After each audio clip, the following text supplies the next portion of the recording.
Hello, hello, hello, everyone. Just gonna wait for uh, people to come into the live. Welcome, welcome, welcome.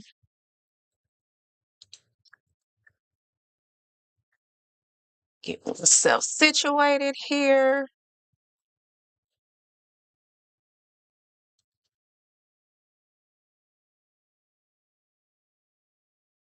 Where am I looking? Hold on, y'all.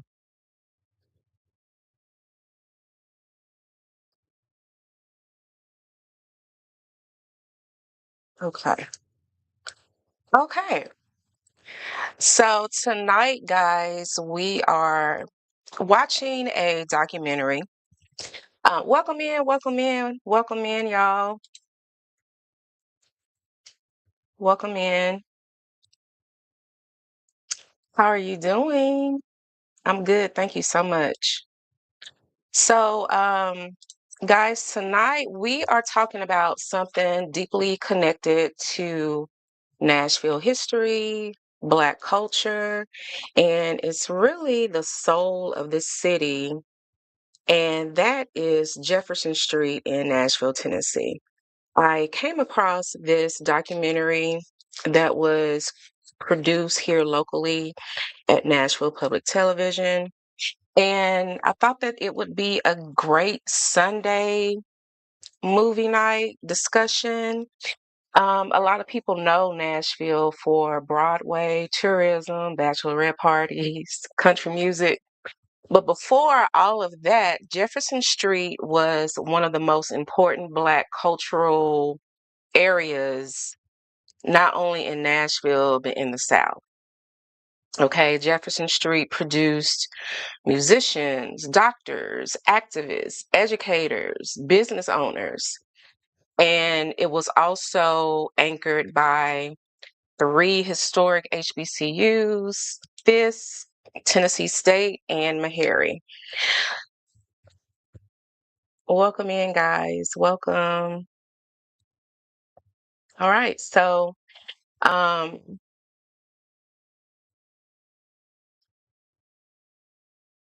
right. So tonight's discussion is inspired by this documentary. It's called Facing North, Jefferson Street.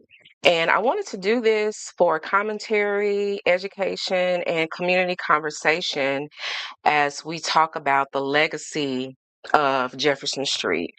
We're also going to touch on the impact of of I-40, the interstate construction, and the ongoing conversation around redevelopment and gentrification. So get your drink, get you a little snack.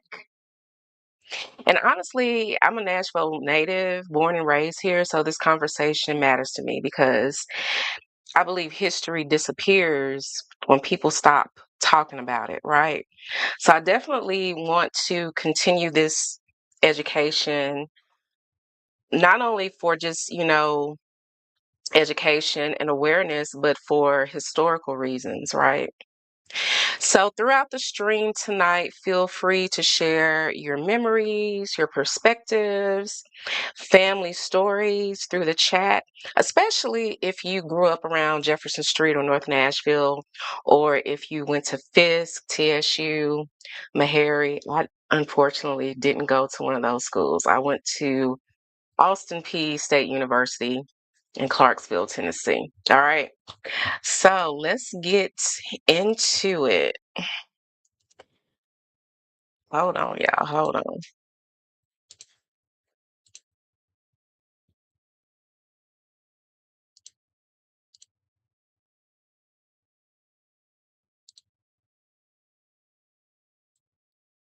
Okay, let's get rid of that.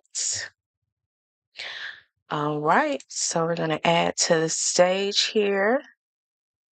All right, y'all. Let's get into it. This is Facing North, Jefferson Street.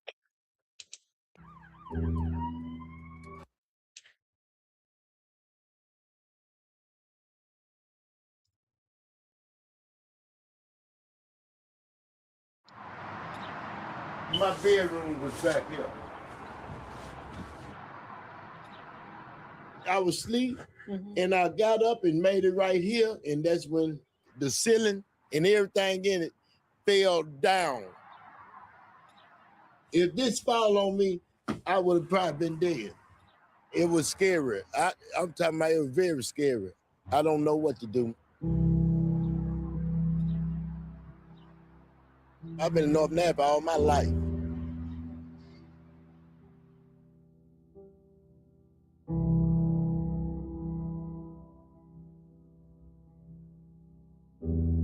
Jefferson Street was hit really hard by the tornado. And what distressed me the most is what I saw on the news didn't reflect what I knew what was down the street from where I lived. When I heard the storm coming through at night, I was like, oh my God, it's so loud. And then I saw the destruction. Buildings, trees down, light poles down, lights were out.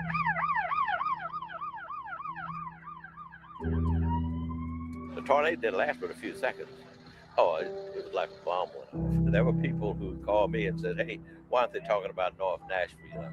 Because a lot of the TV coverage was East Nashville, Putnam County, and Mount Juliet. You know, we're kind of sensitive out here. We feel, over the years, we feel like we've kind of been left out of a lot of things. So that's interesting that he says that, because I remember, like a lot of you, the news coverage at that time, they were really not covering a lot, in my opinion. And it's also the opinion of other people. But they were not really covering a lot of the damage, catastrophic damage that was going on Jefferson Street.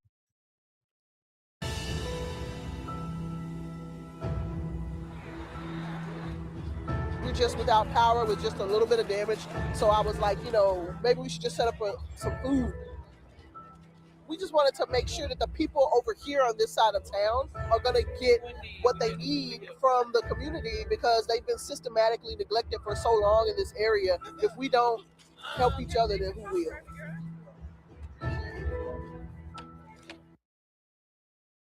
And also, guys, if you see someone that you know, feel free to tag them and share this with them. This is a neighborhood that has had its share of bad breaks. So to have Mother Nature not be on your side is, you know, just another strike. It feels as though history is repeating itself. These are challenges that are not Jefferson Street's alone, but they are challenges that Jefferson Street must face.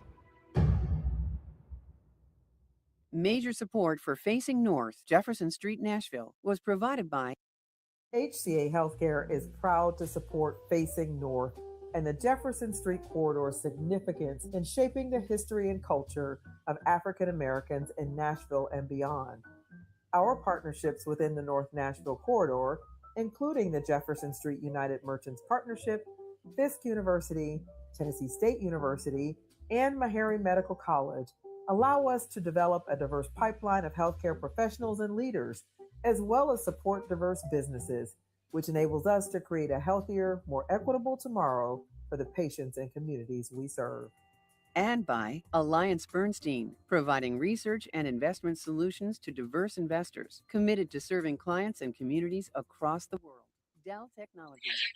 Also, thank you. I'm getting some messages as well. Thank you so much, Joel. You said you love my work. Keep at it. I'm trying. Additional support was provided Thank by you so much. AT&T, First Horizon Foundation, Regions Bank, Piedmont Natural Gas, the Ryman Hospitality Properties Foundation, Assurian, Citizen Savings Bank and Trust Company, Cat Financial, And also, thank you to the Facebook groups that allow me to share my videos and share this live. Black Nashville, Black Girls Tribe. Thank you so much. Dr. and Mrs. Richard A. Lewis, members of NPT. Thank you.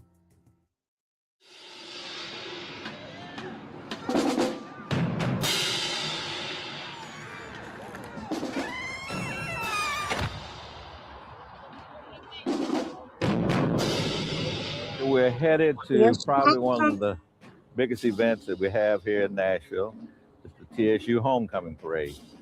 I've been watching it for over 50 years. It's a very significant part of the history of Jefferson Street. Exactly. Well, you know It's a good. I'm tradition. good. I'm good.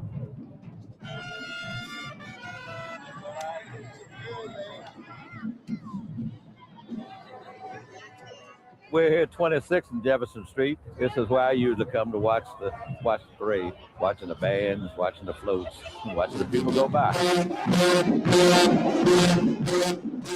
This is the only house that's on Jefferson Street now that was here when I was a kid. The descendants of that family still live in this house.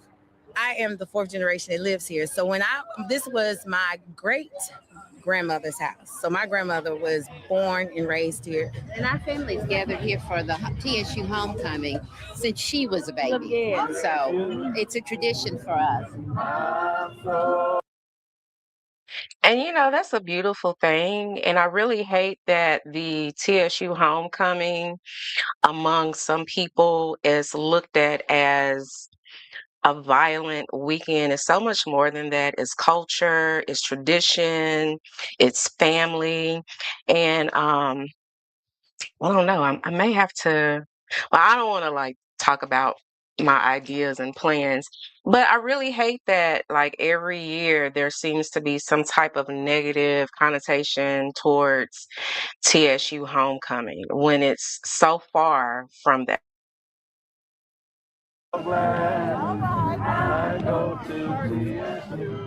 I'm Ed Kendall. I grew up on Jefferson Street. I actually was born on Jefferson Street. I attended Pearl High School, Washington Junior High School, Tennessee State University is where I got my degree in mathematics. That's why I love Jefferson Street so much. Can I tell you a story about Nashville, Tennessee?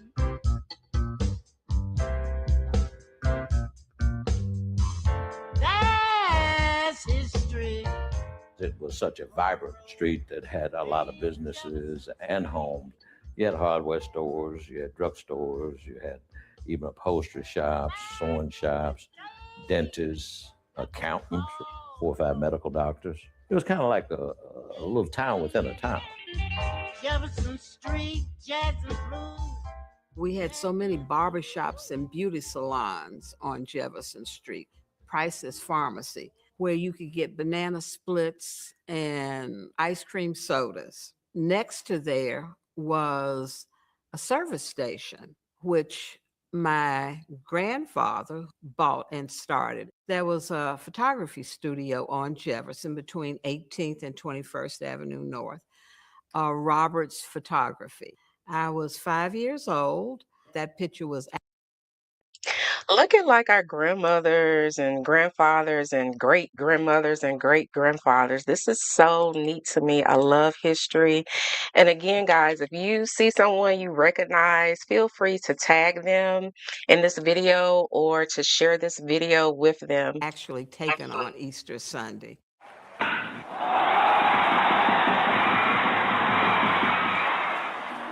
On Sunday, the Negro American League baseball team would come to play their doubleheaders. When that bus pull up, I run up to the bus, "Bat boy," and the manager would say, "Yeah, kid, you got it." And I got a chance to ride on the baseball bus going to Sufferdale. Every big name in America, somebody came there, and they couldn't wait to got on Jefferson Street. Little Richard was playing up and down Jefferson Street. Bo Diddley spent a lot of time here too. Ike and Tina Turner. Nat King Cole, the time he was at Fisk University. Joe Louis, the Brown Bomber, the heavyweight champion of the world, Joe Louis. Muhammad Ali, he got off his bus at 18th and Jefferson and walked the sidewalk all the way to Tennessee State and clown. The thing about Jefferson Street, it drew from all over the city. It wasn't just people that lived here. On Sunday, people walked up and down Jefferson Street. That was the place to be seen. And we had a bird's eye view because my home was on Jefferson. We had a big front porch. So that was part of entertainment. You sit on the front porch and watch people. go by. The man sitting down on the porch, that's my grandfather, my mama's dad. The lady sitting behind him, that's my grandmama, his wife. We just like the family get together. A lot of family get together. A lot of family. Generations. I'm 72, and I lived in this house all my life. I grew up on Jefferson Street. Everybody's a TSU alumni in my family, basically. And we've been coming to homecoming for forever. So now it's been a big get together. I mean, a big get together. 50 to 100 people out here. You felt more welcome here, you know, because downtown, as you well know, some places you couldn't sit down and eat. If you went to the theater, you had to go down the alley, then go in and sit upstairs. But we had our own theater, the Ritz Theater. And it was one of the best theaters to go to because one thing in the Ritz, you wasn't allowed to talk. You know, we had the cowboy pictures. You might as well surrender. And it'd be somebody, look out, he's gonna shoot you. They didn't play that at the Ritz. You get put out if you didn't keep your mouth shut at the Ritz.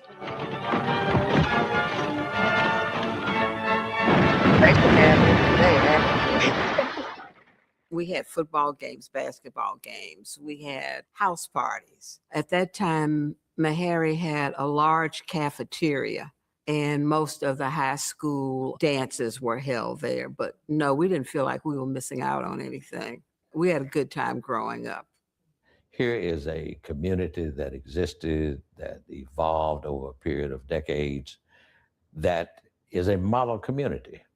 The only difference is it was predominantly all Black. But I tried to find something about the history of this area, and there's very little written. I never saw anything that really showed the entire picture, and that was something I wanted to do before that history was lost.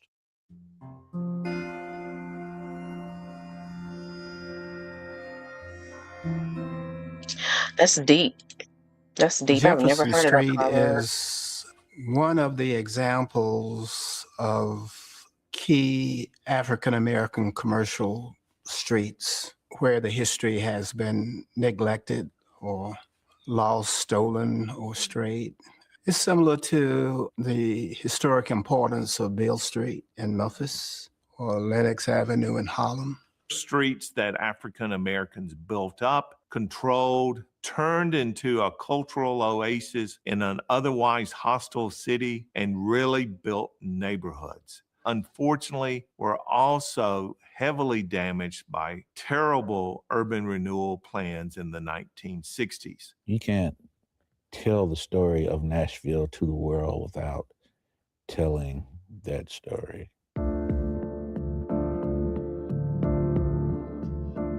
Jefferson Street, the name is because many cities named early streets after U.S. presidents. It was Jefferson Pike instead of Jefferson Street.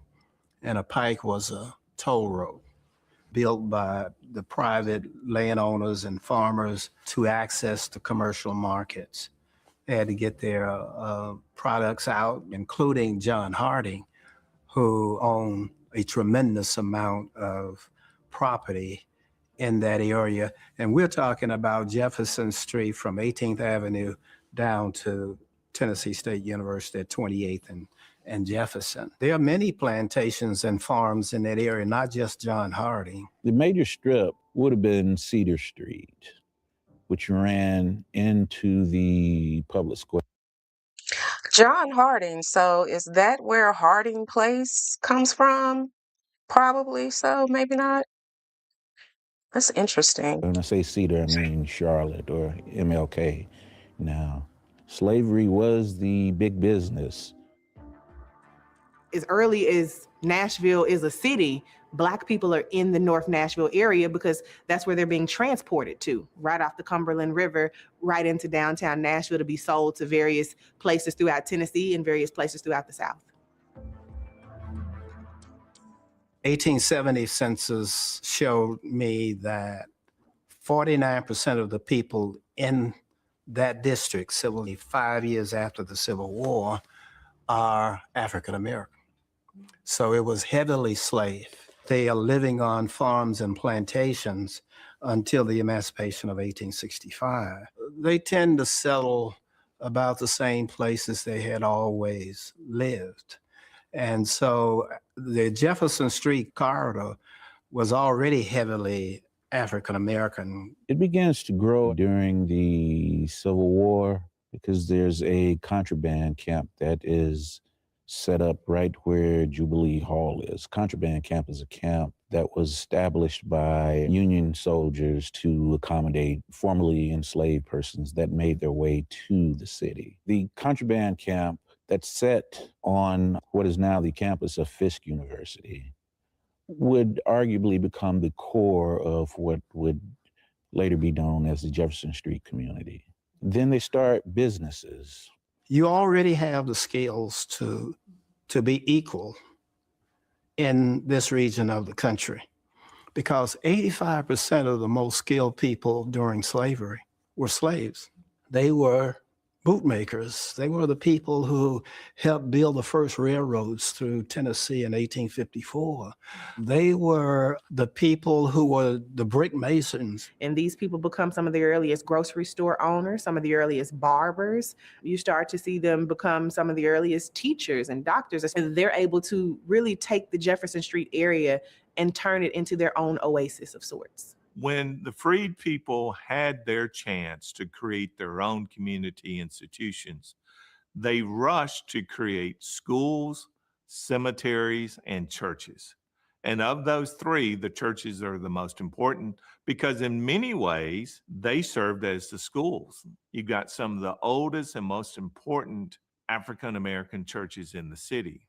Mount Zion Baptist Church is 1866, within a year of the end of the Civil War. Capers Memorial CME Church, that comes in 1867. So you got the Methodists and the Baptists already forming major congregations. And then you start to just see the growth of those different churches in the following decades. And those are still major anchor institutions in the North Nashville neighborhood.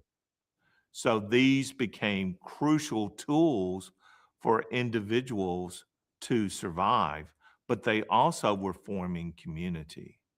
And I think that's why you see the cemetery still today so valued. A slave's death meant nothing to the owner except, well, I lost an asset. I have to go get another one. They were given no dignity in death, no proper burial. And I'm going to get on my soapbox right here. This is why honoring your ancestors, not worshiping, not, honoring your ancestors is important. And somehow, some way, our community has gotten away from that. I don't like the fact that people look at that as being demonic or not godly. And you have to honor your ancestors. You have to honor what they did, what the people did before you. You have to honor the struggle, and it was a struggle. I'm not going to say too much. That's a whole nother conversation. But yeah, it's very important that we honor our ancestors.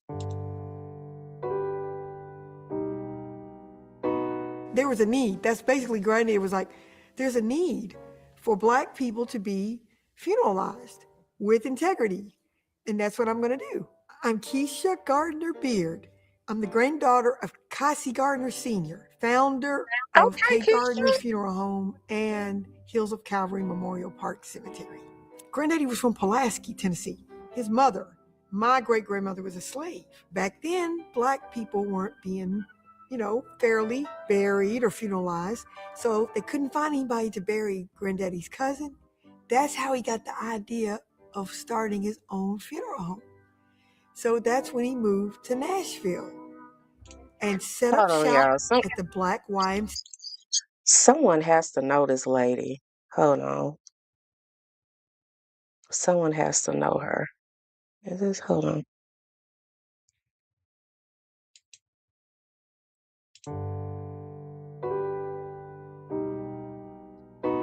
there was a need. That's basically Granddaddy was like, there's a need for Black people to be funeralized with integrity. And that's what I'm going to do. I'm Keisha Gardner Beard. I'm the grand. Someone knows this lady, and if you know her, feel free to share this video with her or tag her in the video. I would really like to sit down and talk to her. Okay, Keisha. Daughter of Cassie Gardner Sr., founder of K. Gardner Funeral Home and Hills of Calvary Memorial Park Cemetery. Granddaddy was from Pulaski, Tennessee. His mother, my great-grandmother, was a slave. Back then, Black people weren't being, fairly buried or funeralized, so they couldn't find anybody to bury Granddaddy's cousin. That's how he got the idea of starting his own funeral home. So that's when he moved to Nashville and set up shop at the Black YMCA. But he was on Cedar Street. Then from Cedar Street, he went to Jefferson Street. Okay, this photo is the funeral home. It was K. Gardner Funeral Home, 1924. That was a Studebaker. He made that upstairs like 3 or 4 apartments. And the guys that worked the funeral home stayed upstairs for free. Black people could trust Granddaddy. If they needed a ride to the grocery store, people would call the funeral home and Granddaddy would send a car. Any type of socializing, they were socializing in the funeral home because the chapel was space. I remember laughing and giggling all the time. And the only time it was quiet when it was time for a funeral. You should be in business to serve the community. That's how Granddaddy was. He was more. And this also just shows how and why funerals is like so big and a part of our culture, because it's just not about burying the dead, honoring the dead. It's also about community. Than a funeral home person. He tried to really help people.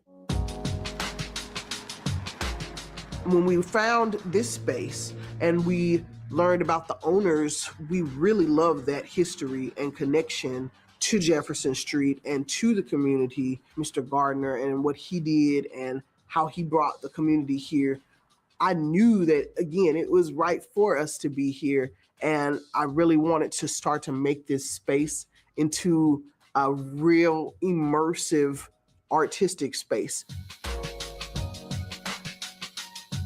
It's not just tattoos, it's fine art, it's paintings, it's a space where people can really come and get together and enjoy art from people in the neighborhood. And, I feel like putting the art on the walls and putting the art on the building also connects to its past, because you're enhancing and building upon what was already built without destroying it or tearing it down.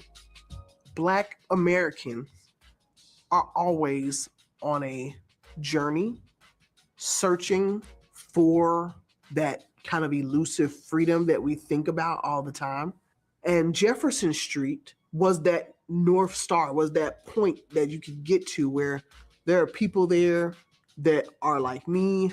They own this land, they work this land, they have a community here.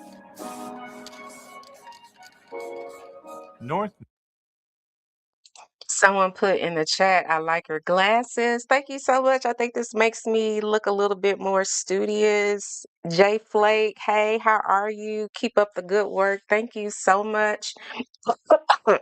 Excuse me. And if there are like any subjects dealing with Nashville or Black Nashville that you would like for me to investigate, research, and present to you all, feel free to put your suggestions in the chat as well. I'm always looking for topics to discuss. Nashville has been on the margins of the city's history in some ways for a long, long time.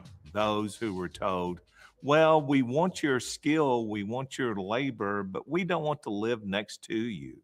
And I always think it's interesting that from the river coming up Jefferson Street, that's the heart of a historic neighborhood known as Germantown. Immigrants coming to Nashville in the 1850s, 1860s, and 1870s So that was another enclave of people who weren't part of the mainstream as the dominant white culture would view it.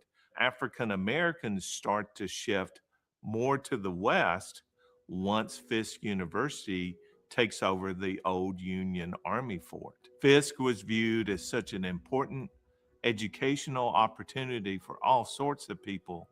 That became one of the first anchors in the neighborhood.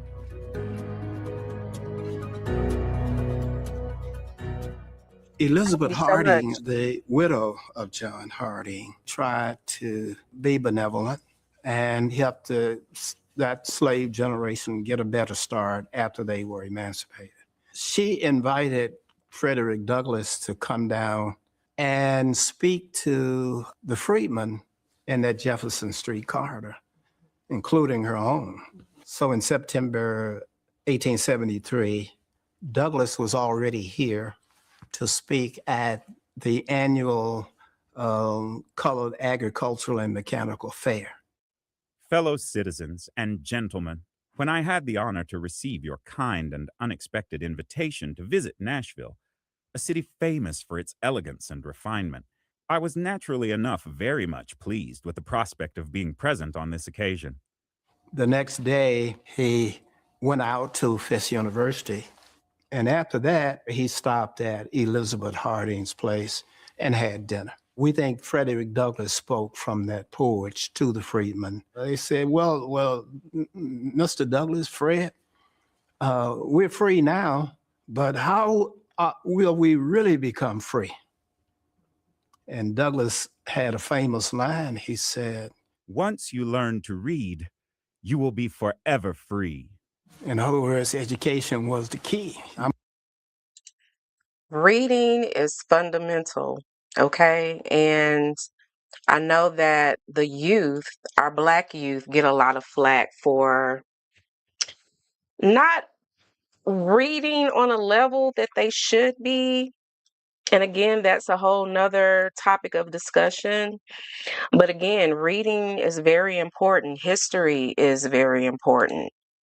And somehow, some way, it's like our education system has kind of swayed away from I'm that. sure they probably, looked and said, he's right, that unless we get out here and learn how to read and write, we're going to be here on this plantation for generations to come. Fisk was already on Church Street and would move to the area. TSU came in 1912 to the area. Meharry Medical College came in 1931. All of that begins to form a community that is not only working class, but middle class and professional class families in the Jefferson Street corridor.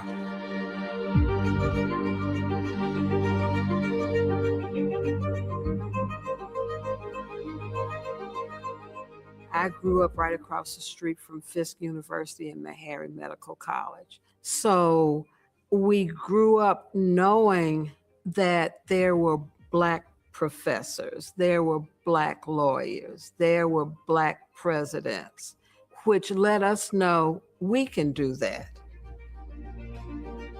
That's a family picture that was taken in the front yard of my grandparents' home, and that is Fisk campus in the background. I'm kneeling on the ground.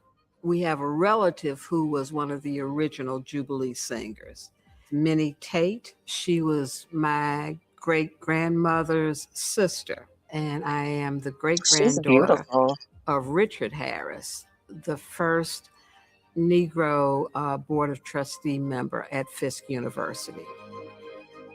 Richard was born on a plantation in 1831. In 1860, he was serving as a delegate at the Republican National Convention in Chicago, where they nominate Abraham Lincoln.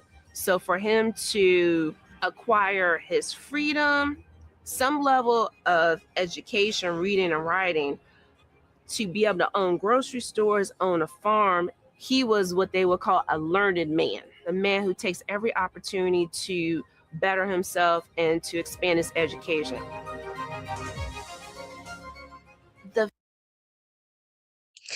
Thank you, everyone, for joining. Thank you for the comments. And you can also help support my channel. You can send a donation to my Cash App. It is Miss Kisa. Is it scrolling? Hold on. Oh, I want to scroll it. I don't want to.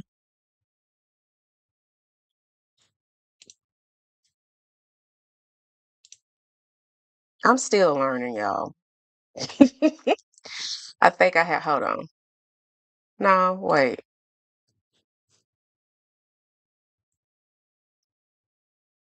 I was trying. Anyway, y'all, if you would like to donate to the channel, you can give me a donation. Send it to my Cash App. It is Miss Kisa. All right. Thank you so much. And let's get back to the show. The fact that Richard Harris made his home steps away from Jefferson Street and what now is a part of Fisk University represents his keen understanding that this was a bastion of opportunity and education for Negroes. Because Fisk was a black school led by white people. Their goal was to take former slaves and make them look, talk, and act respectable or white. When you start bringing people like the Harrises into Fisk and making them trustees, you start bringing in black deans, black teachers, and it makes the students comfortable. During this time period, you start to see black people be more intellectual, be more academically focused. Booker T. Washington's Tuskegee University, W.E.B. Du Bois's theory of the talented 10. It's 10% of the black population that's going to be able to carry everyone else. You start to see people like Preston Taylor, J.C. Napier, these men who were born into. She said J.C. Napier. I always thought it was J.C. Napier. Or is that just us being country? And these are like well-known, I don't want to say projects, but these are like the well-known black subsets of the Nashville community. Preston Taylor homes, J.C. Napier or Napier. Feel free to leave your comments, guys, in the chat. Or right after slavery, and by right after I mean like 1866. These men have pulled themselves up by their bootstraps. They opened the 1-cent savings bank, which is still on Jefferson Street today, is Citizens Bank. They purchased numerous amounts of property. They established Tennessee State. They're some of the earliest advocates for establishing Hatley Park as the first park dedicated for African Americans in America. Their goal was to economically enfranchise themselves. The women's stories aren't as depicted as the men's stories. I mean, obviously at the time, how they viewed women, but we know that Preston Taylor's first wife was very active. We know that the Fisk Jubilee Singers, some of the women in that group were some of the earliest people to lead the choir. These women were remarkable. We just put up a marker for J. Frankie Pierce, Nettie Napier, J.C. Napier's wife. She would have been bad even if she hadn't married him, but she came to Nashville and she did her thing. When Fisk was celebrating its sesquicentennial, Tracy and I went up, and so I looked around. I said, "Oh, you don't have any pictures of the original owners of this house?" And they said, "No, but we would love to." So that is when Tracy and I started looking for pictures of my great-grandparents. So that idea was the catalyst for us to create the very first Harris family reunion. And we did a dedication, hung up Rich and Lavinia's pictured in their home. And it hangs there to this day. I was surprised no one had mentioned it.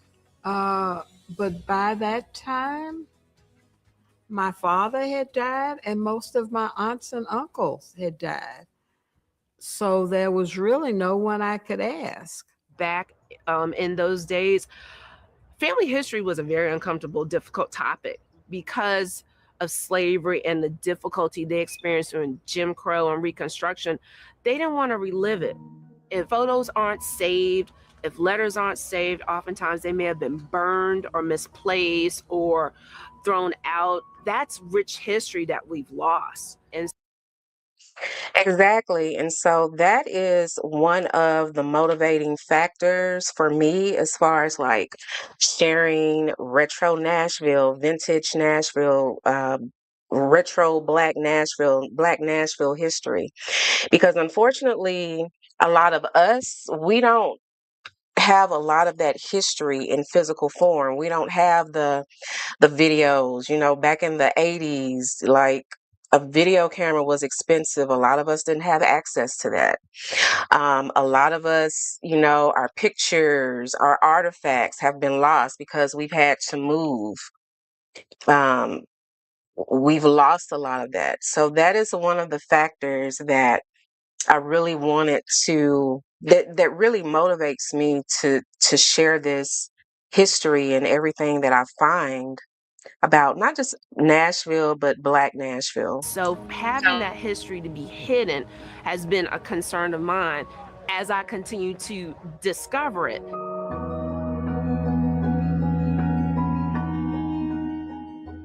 Jefferson Street represented a cross-section of what the American dream would have looked like for many African Americans coming out of slavery. And as it evolves, some folks are doing well, but then there's a sizable part we're just getting by. As we travel down Jefferson Street, you're entering this area called Hill's Half Acre, which was one of the most dangerous parts of the city. But that's flanking Jefferson Street too. This sits in the shadows of what would have been the Capitol, but there's extreme poverty there. And then, of course, you're entering into a period of racial violence. It's a street that I don't think we can really look at and say, hey, Jefferson Street was this. You had your preachers there, but you also had your numerous runners and various forms of vice.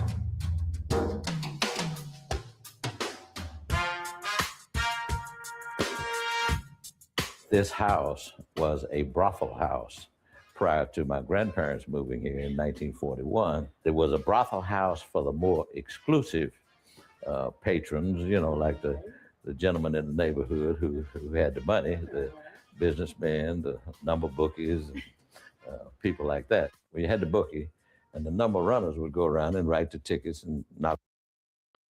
I'm going to say this. So Nashville has a rich history, not just Black Nashville. Nashville in general has a rich history in prostitution and brothels. And that is something that I want to explore and research further. On people's doors, and then if they hit, the number man would bring them, number runner would bring the money back, and he made 20% or 15%, 20% of whatever he collected. And the way they got the numbers back then was from the Wall Street Journal. And they would take the first number of this, first number of that, first number, and they'd add them up. And they battled, well, why do you folks get the Wall Street Journal? They were looking to see what the number was going to be, what came out. I know I talked to policemen back in the 60s and 70s, and I would talk to some of them about numbers. They said, well, we don't really concentrate on that much because it's a nonviolent kind of activity, and it helps circulate money in the community, and that did. These number books supported a lot of things in the community, That's very true. And didn't have money for a funeral. A lot of times they would pay for the funeral. When they had the sit-ins, and students would get arrested, a lot of number bookers would pay for They would bail them out. Bail. It was immoral until the state started. The state is the number bookie now. There was gambling rooms in every club because that was the way they actually made the money to pay the musicians and artists that came to the clubs. And there were big names, and if they hadn't been for the gambling money, they wouldn't have been able to pay those big names coming to the clubs. At first, this building was a boarding house from my knowledge. I wanted to be on Jefferson Street because this was the place where the music was. on Jefferson Street. So I was going to come over here and come to Jefferson Street, set my studio up, put me a band together, and become another Berry Gordy. Don Adams recorded his first album upstairs. Marion James recorded that single over there back in the day. You got to hear that. One day, I hope that song will be the anthem for Jefferson Street. Back in the day, that was all the gold. She was saying we needed to do something to keep the legacy of Jefferson Street alive. Now, what I did, I started hanging pictures, and when they said, well, Lorenzo, you're about to be the curator for Jefferson Street. I said, what's the duties of a curator? So I guess I've been a curator, for the last 9. He is so adorable. I just had to say 10 that. years. Everybody in this room that's entertainers actually performed somewhere on Jefferson Street. And then also there were a host of musicians and artists that didn't make it to stardom that played on Jefferson Street.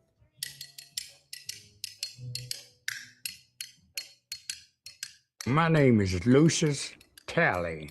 Everyone calls me my musical name, Lucius Spoonman Talley. My daddy knows how to play the spoons. Put in the chat if you have a family member that can play the spoons. I take 2 spoons and make music.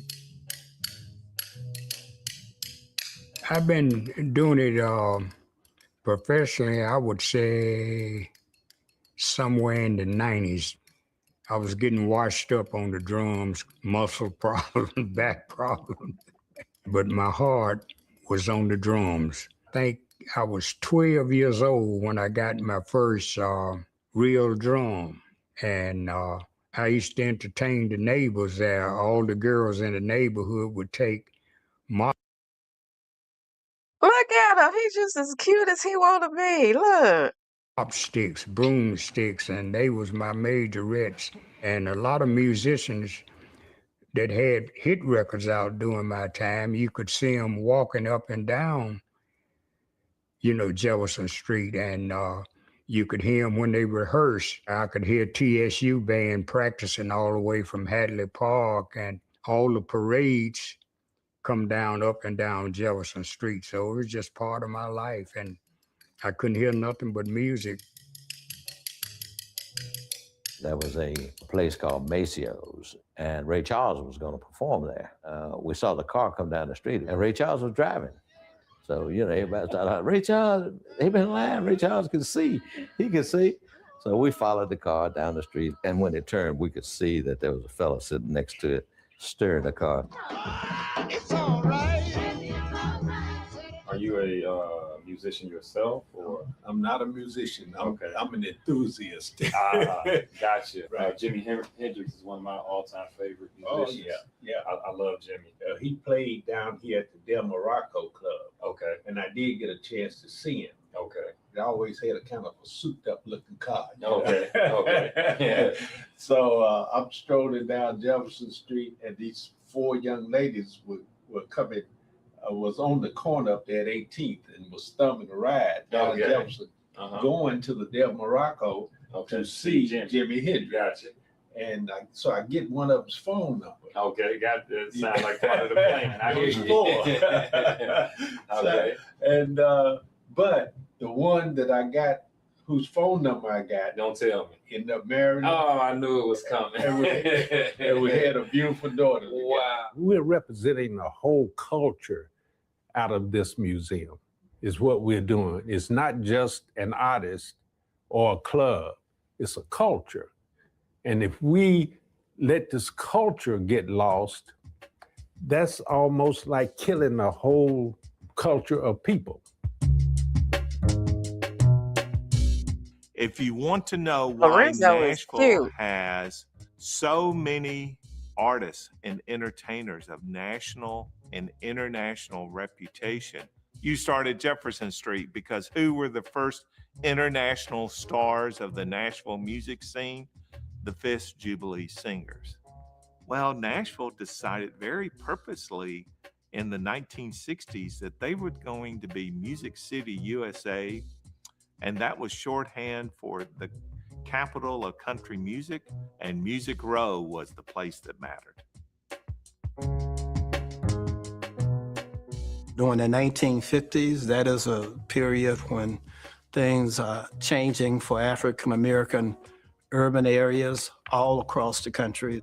After World War II, so many black soldiers come to Tennessee A&I State College, 700 at one time, because they can go on the GI Bill. But those soldiers are coming back to a country that's still treating them badly.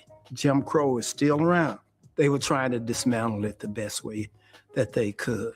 So one night, a group of veterans out of TSU campus came downtown to WLAC radio. They sneaked up past the guard and surprised the DJ and said, "Sir, we want you to play some of our music," and handed him some records. And he played it. And if some people will remember, every night at midnight, you could tune in to WLAC and they would have black programming. Slipping on a sliding G Noble with that good word on Royal Crown Hat. Wow, I never knew that. I wonder, I might need to research that as well. I wonder if that is how 92Q was developed. What you gonna do? Come on, John, our man, and play with some rhythm. Those veterans really changed what was going on in the United States as far as civil rights. They came out more defiant. We're not going to take this. We had people who died, for democracy abroad. And by God, we're going to have democracy at home.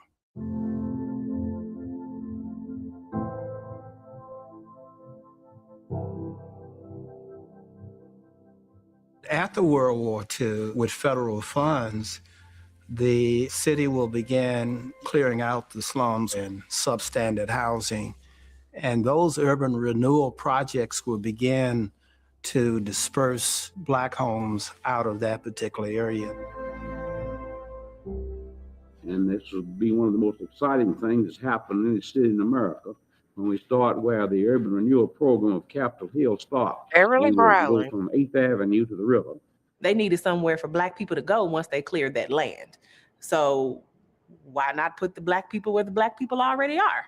So they'll start building projects in the Jefferson Street area so that people have somewhere to go. When they first introduced the idea of Andrew Jackson Homes, a public housing project over next door to Fisk University between Fisk and Pearl, people were outraged because they did not want that housing development there. But of course, the federal planners and the city planners, they weren't having any of that.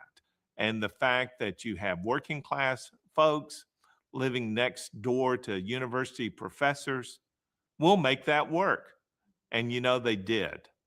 And I think that's where you start to see what you can call nothing but the mojo that starts to create that culture of that Jefferson Street becomes so famous for by the middle decades of the 20th century.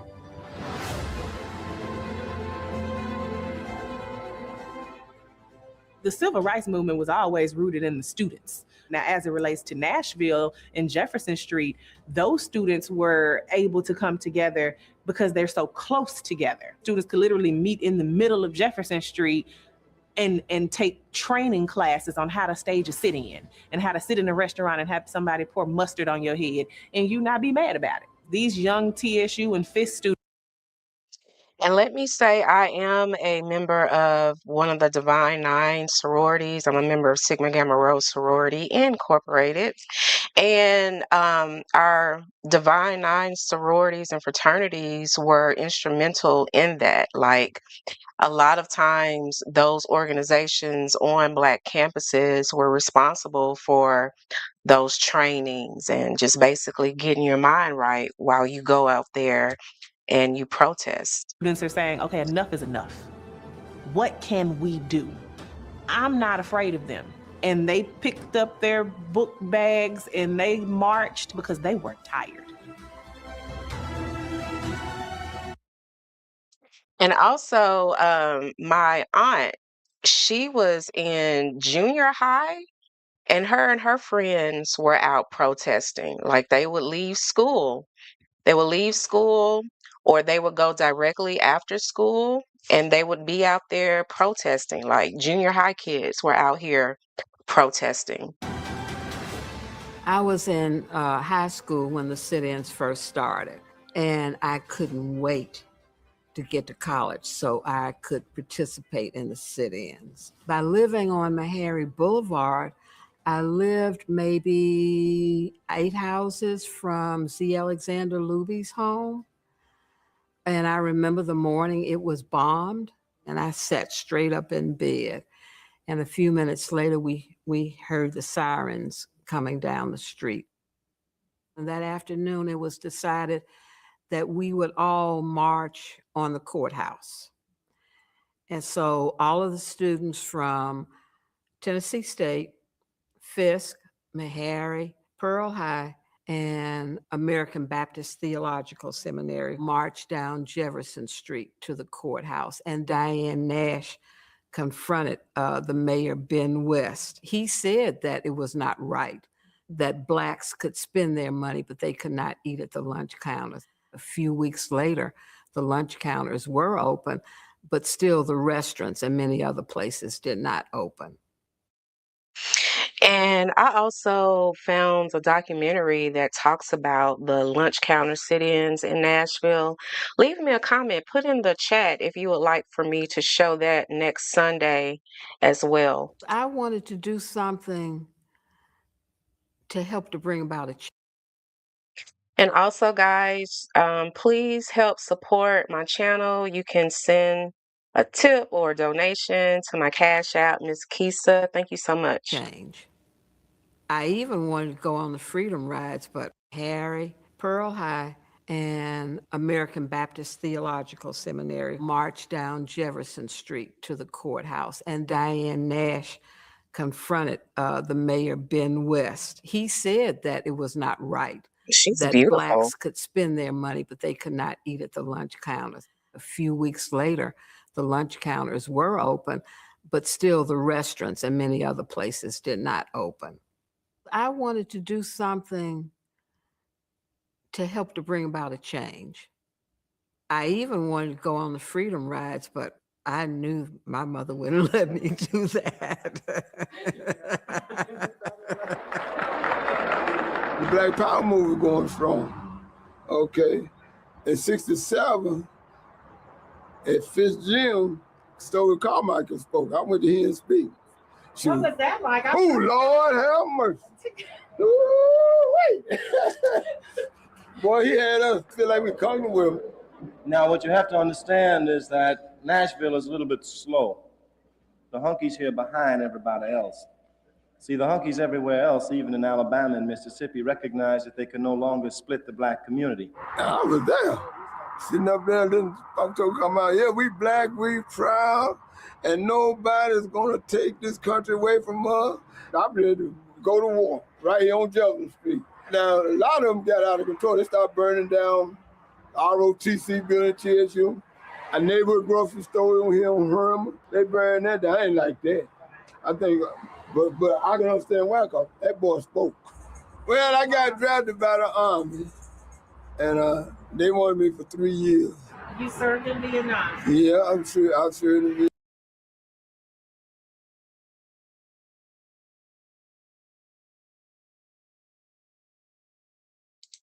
Uh-oh. Hold on.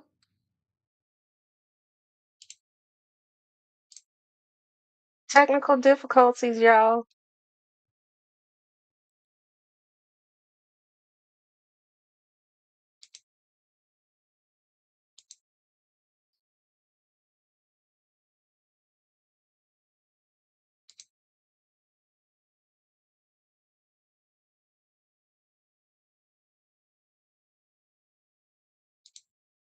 Hold on, hold on, hold on, hold on.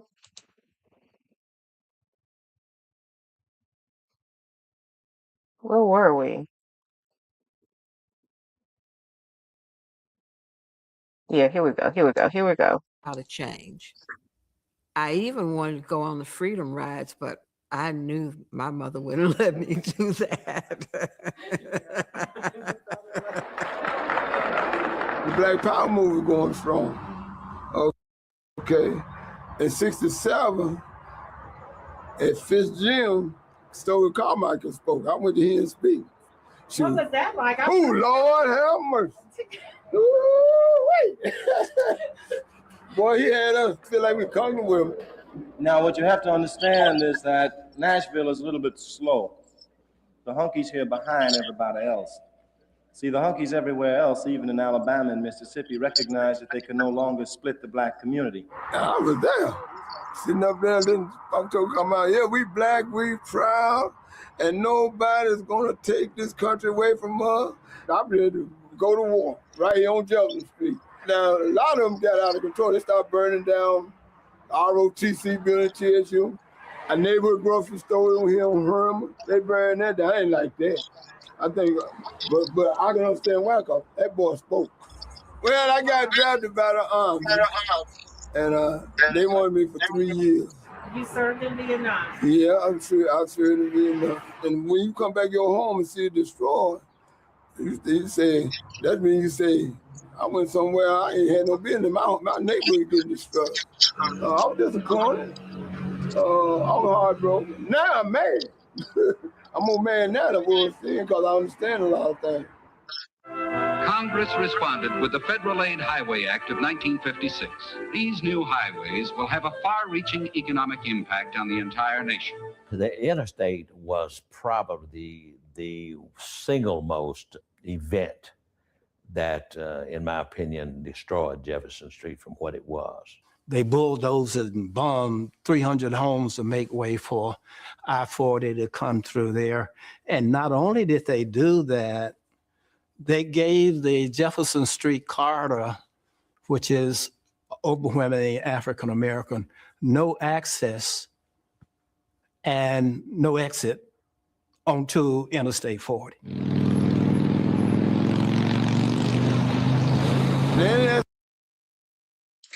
Okay, so tune in next Sunday. I will be sharing the sit-ins documentary here, the lunch counter sit-ins documentary here next Sunday. Be sure that you are following me, subscribe to me on my YouTube channel so that you can be notified. It will probably be around 6:30, you know. So be sure that you follow me so that you can get notified when I go live. People nothing. Stay behind your survey. I asked the surveyor what's going to happen. I don't know. So that area across the street was cleared out. There were houses all down the street. Well, Jefferson Street Church of Christ was right there. Next door to them was Miss Jones. Next door to them was a TSU professor named Miss Sanders. Then the McKeever family. Then the Prices lived there. Then there was so much dust, trucks, streets was cut off. Everybody was leaving. Only thing left was barbershop, nail shop, and church. One of my best friends, her father was a faculty member at TSU, and they had to move. They came over here and put a fence in front of the yard, right here. They couldn't come out their front door and walk out front. They're going to have to go through the alley. Many African-American leaders like Avon N. Williams, attorney who handled the case, sued in federal court, the I-40, case, to try to stop it, based on racial discrimination, that they could have routed I-40 somewhere rather than bring it straight through the Jefferson Street corridor. We are concerned that once construction begins and contracts. Thank you. Thank you so much. Be sure that you follow and subscribe to my channel. I'll be going live next Sunday to share with you all another documentary that I found. So that construction begins, that there will be difficulties in the way of getting changes in terms of the necessary through streets, overpasses, underpasses, etc. They lose their case and then it goes to appeal. The judge argues or he informs them that the process wasn't followed properly, but he didn't see any elements of racism involved in the decision. People have been interviewed, the businessmen of that time. So that poses an interesting question. You know, where does discrimination and innovation begin?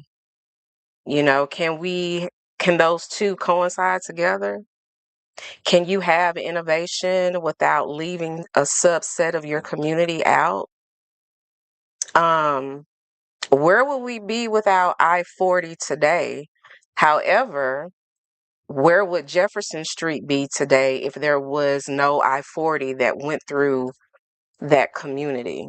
Leave your comments in the chat. Admit it, we made some bad decisions. That's how they would say.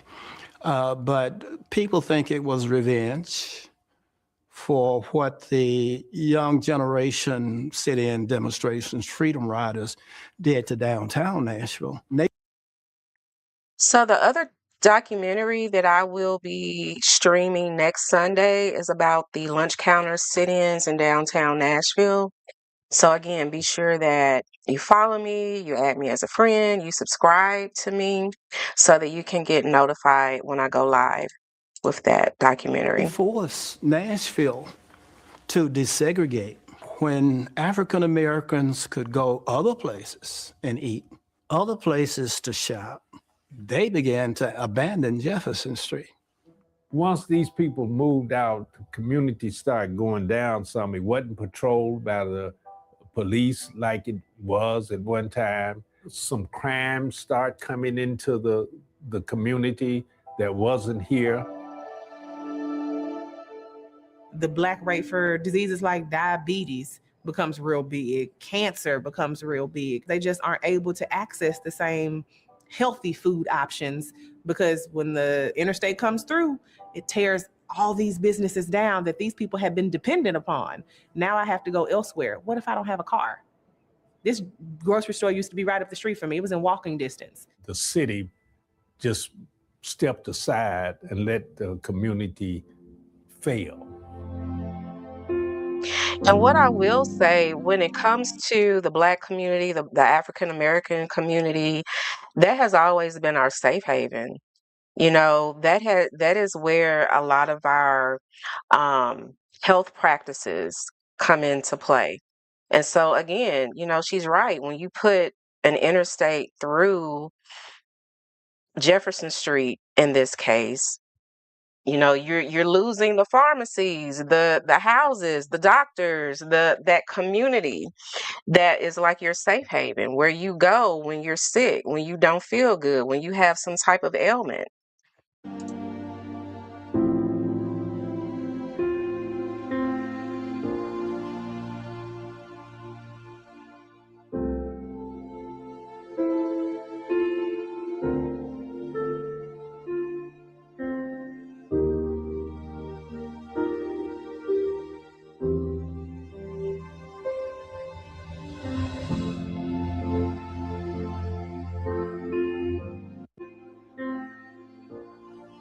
Can y'all hear that, or is it no sound?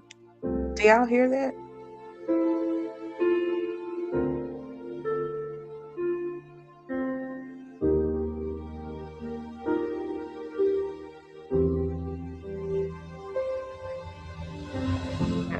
Can y'all hear that? I don't hear any sound, guys. Do you hear sound? Do you hear it? Hold on. The community failed.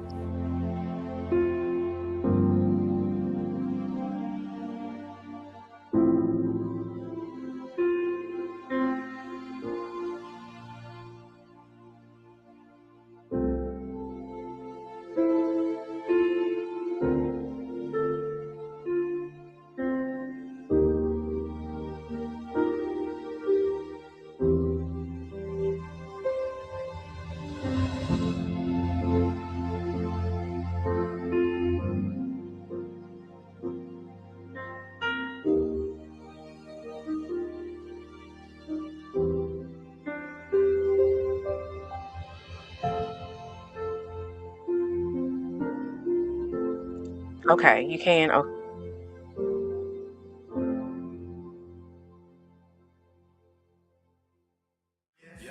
Said I ain't waiting no more, can't make it no more. I'm taking off this cool, cause my love is below. oh, look at Rashad. I know Rashad. Hold on, let me tag him.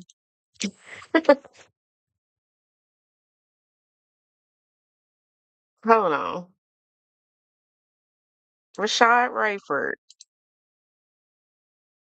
It was so cool. I think I remember him doing this documentary or him talking about it at some point. My love it should grow, but ain't no water for these seeds. And we surrounded by these weeds, they just want us to die. Don't even want us to try. That's why they give us food deserts, they just want us to fry. But these diamonds can't come if no pressure's applied. For most Black Nashvillians, I-40 was the beginning of the end. And that was a long time ago now. And this is the beginning of the end of the end. The tornado and the destruction left in its wake leaves a real opportunity for the gentrification that had long begun in North Nashville in particular to finally take strong hold. This is not just a matter of redevelopment. This is a matter of very classist redevelopment.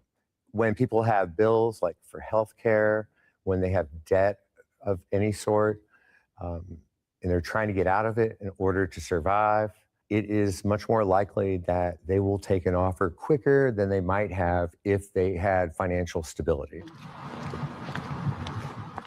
So it was an older gentleman and his wife lived here. I saw a for sale sign. I was like, are you moving? The house sold, but it sit here. You very seldom see traffic. When you see a house that's just kind of dormant in an area like mine, I become concerned because I'm like, okay, what's the next step from what I witnessed? And then, of course, if I see a zoning sign, that means, oh, some kind of new development you want to take place. So got to start asking the questions now. It was a Black community, and I hate to see it being taken over by developers and outsiders and so forth. My dad's concern is what I'm listening to, and what I'm really paying more attention to is not even knowing. Reminiscing. Yeah, I'm reminiscing. Well, the cultural connectivity in some of these neighborhoods in North Nashville is starting to disappear.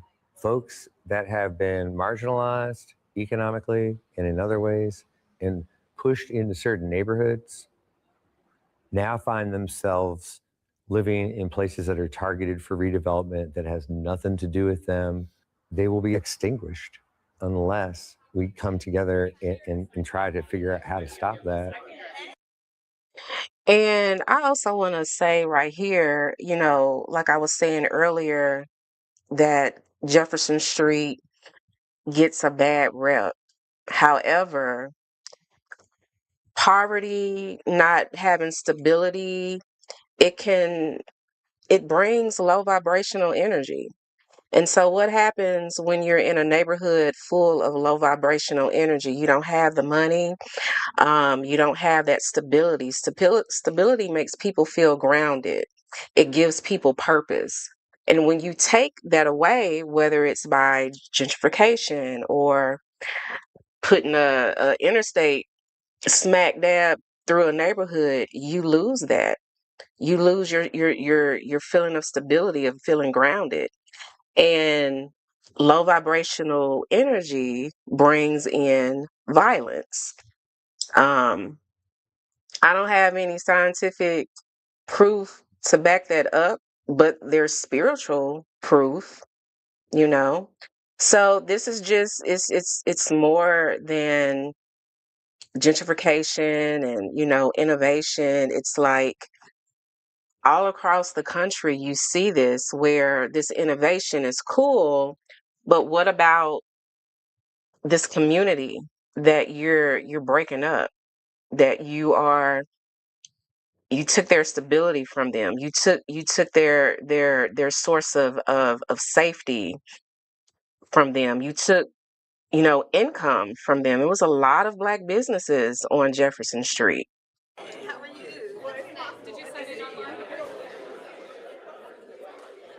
For those of you who are here in North Nashville, you do not have to make a desperate option to sell your home. There are individuals here today to give you the truth, I don't have anything. Ain't nobody offer me no food stamps. Ain't nobody offer me nothing. Brother, I don't have insurance, so what do they need? Am I out? brother, you make a valid point. We'll try to the best of our abilities to make sure you get some help. The same issues that they faced in the 1960s, we face now. What is the state of housing for Black folks in North Nashville? Are the people really benefiting from what some folks call gentrification? And we found that those real estate investment trusts and developers made a 60% profit when they rebuilt off of the property that they purchased from the former homeowners. And those people would never be able to afford to be housed in that neighborhood again. So they moved to other parts of the county and even outside of the county. Exactly. It comes into the city, then exit the city, and it makes that abrupt kink up to the North Nashville. Exactly. Exactly. So, I mean, yeah, an interstate, it's innovative, it helps to usher in the next chapter of a city, but there is like a lot of negative fallout from that as well. So that's a great point. Thank you. My concern is, can it stay viable as a community?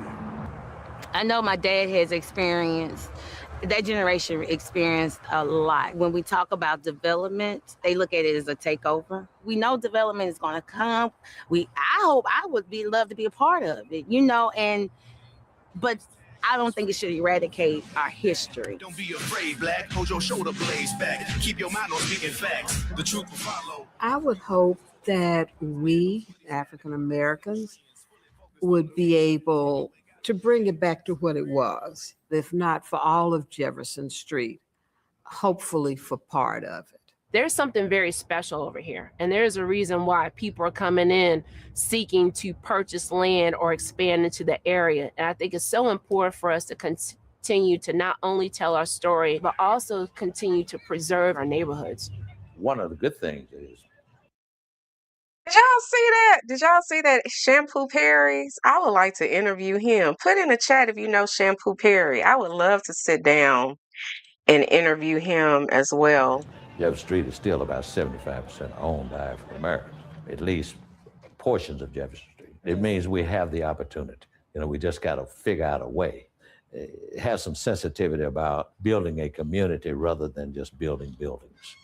If they can't hold on to the building because of property taxes going up, they got to do something. There's got to be another creative way to do it. And so when I saw that Jefferson Street Park sign, I said, I got to get that named after Granddaddy. This park is officially named Posse Gardner Senior Park. We're going to have to evolve with the city grows.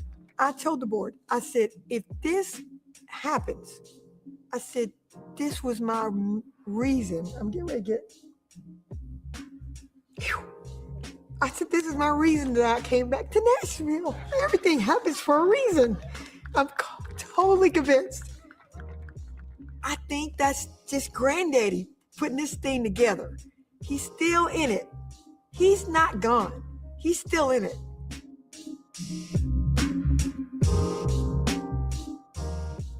It's all these people from all these different backgrounds are still at 16th and Jefferson.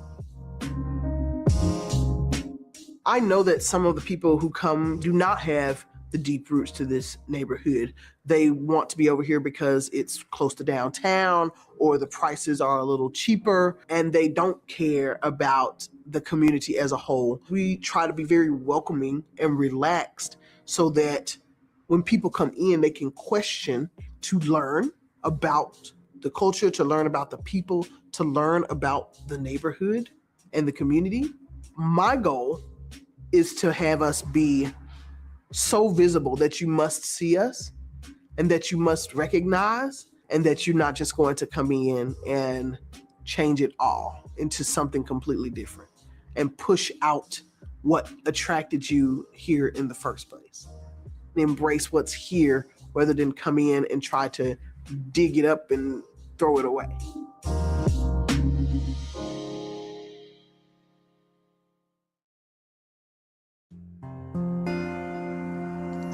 This was so beautiful, y'all. This was a beautiful documentary. I'm a filmmaker. I love documentaries, though. I love history, especially as I've gotten older. I'm going to stop it right there, guys. Thank y'all so much for hanging out with me tonight. I'll be back in about an hour and a half. If you love the paranormal and spooky, scary bedtime stories, meet me back here at 9:30 p.m. Central tonight. I'm going to share some of my favorite ghost videos and stuff like that. But thank you. Be sure that you follow me, subscribe to me as I pick another documentary next Sunday. And I think it's important that we continue documenting and discussing. Hold on, y'all. There we go. Thank you guys for hanging out with me. I do think it's very important that we continue to document and discuss Black Nashville history. I'm definitely interested in people who lived it and are still here to share their experiences. There are a lot of Black Nashville topics that I would love to cover. So if you have an interesting story, if you would like to share some of your stories, some of your history with me, feel free to DM me. And, whether or not you agree with everything we talked about tonight, I so respect and appreciate the fact that the comments tonight were so respectful. And, everyone was sharing dialogues and their perspectives in the chat. So if you enjoy this type of content, Nashville history, cultural conversations, documentaries, local Nashville stories, also nostalgia, paranormal topics as well, make sure you follow me because I definitely will start doing more streams like this. Thank y'all so much for spending a part of your Sunday evening with me. Again, I'll be back on here at 9:30 p.m. Central doing a paranormal stream as well for those of you who are into that. But if not, if I don't see y'all tonight, have a good night. I hope you're well. I hope you are safe. And I will see you on the next live. See ya.